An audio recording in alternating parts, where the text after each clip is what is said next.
Mais le pays de longue Sam est en feu. Donald Trump, l'homme le plus puissant au monde, il est dans la merde. Il est dans la boue aujourd'hui. Ça bourdonne partout aux États-Unis. Les gens sont dans la rue pour s'insurger contre la déportation massive que font l'administration, ou bien que fait l'administration Trump aujourd'hui.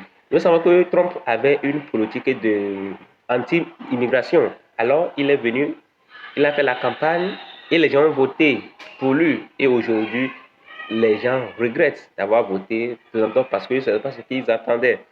Mais là n'est pas le problème. Aujourd'hui, nous allons voir qu'il y a des manifestations un peu partout aux États-Unis.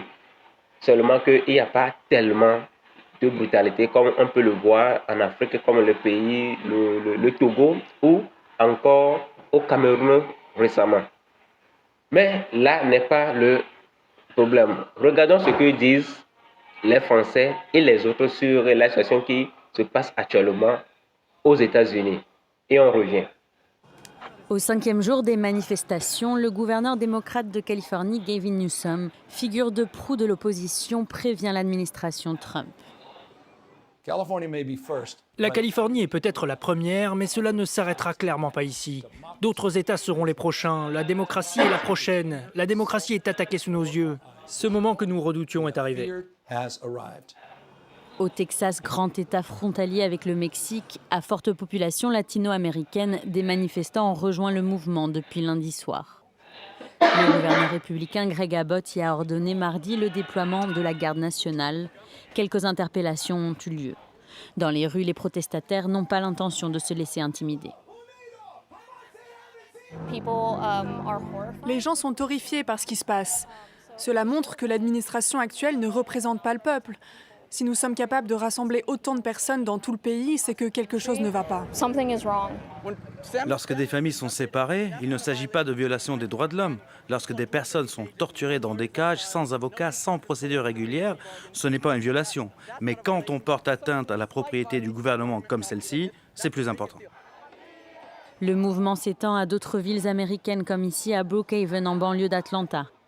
Leur message reste le même. Pour eux, la majorité des immigrés ajoutent de la valeur à leur communauté et leur expulsion est préjudiciable. La marche était majoritairement pacifique, selon la police de la ville.